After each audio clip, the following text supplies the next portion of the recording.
তাবলিগের একটি অংশের অভিযোগ, সাধারণ মানুষের এই ভালোবাসাকে পুঁজি করেই ৮০ দশক থেকে তাবলিগের নামে হাদিয়া বাণিজ্য শুরু করেন শীর্ষ নেতাদের অন্যতম অসিফুল ইসলাম। ২০১৩ সালে হেফাজতের কর্মসূচিকে সুবিধা করে দিতে অসিফুল ইসলামের একক সিদ্ধান্তে ঢাকায় বিশ্ব ইজতেমা করারও অভিযোগ তুলেছেন তাবলিগের এই অংশ। যখন হেফাজতের আন্দোলন হয় তখন তাবলিগের প্রোগ্রাম একটা ছিল, তাকে এক সপ্তাহ শিফট করে পেছনে নিয়ে গেছেন, যাতে তাবলিগের প্রোগ্রাম শেষ হবে সকালবেলা আর দুপুরবেলা হেফাজতের প্রোগ্রাম আছে, এই জনতাকে যাতে ওখানে নিয়ে যাওয়া যায় একটা প্ল্যান। এই জড়িত করে তাবলিগের এই ম্যাচকে হেফাজতের কাছে উনি বড় একটা হাই পজিশন পেয়ে যাবেন। এখন শীর্ষ পদে গিয়ে অসিফ তাবলিগ জামাত ও ইজতেমাকে ব্যবহার করে সম্পদের পাহাড় গড়ছেন বলে অভিযোগ তাবলিগের কতিপয় সদস্যের। বিভিন্নভাবে হাদিয়া আসার পথ যেগুলো আগে থেকেই ছিল, ধন লিপসা, এগুলো সব পূরণ করতে পারছে। 15 লাখ 20 লাখ টাকা দেবেন গাড়িতে ওরা উঠে বেড়াচ্ছে, এই টাকা কোথায় পাইলো ওরা?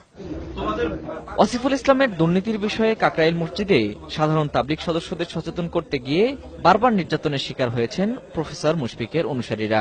গত 18 ফেব্রুয়ারি বিশ্ব ইজতেমা ময়দানে লিফলেট বিতরণ করতে গিয়ে অসিফুল ইসলামের লোকজনের হামলার শিকার হন লিফলেট বিতরণকারীরা, আর তাদের বিতণ্ডায় নিহত হন ইজতেমা ময়দানের পানির জিম্মাদার। কারণ ওখানে গেলেই নির্দিষ্ট কিছু লোক আছে, ওরা একদম অ্যাগ্রেসিভ ভাবে এরকম হায়নার মতো ঝাঁপায় পড়ে সাথীদের উপরে, কলার ধরে টেনে এসে মারতে মারতে নিয়ে চলে যায়। ওখান থেকে পিটিতে কিছু সাথীকে নিয়ে আলাদা কামরা একটা রাখছে।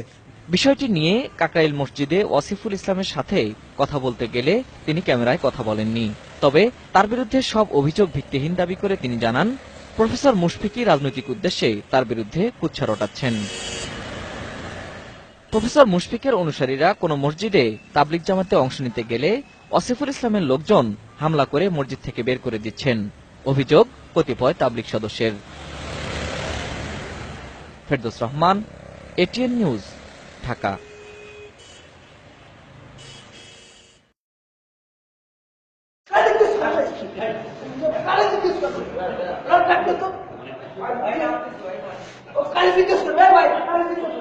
আমার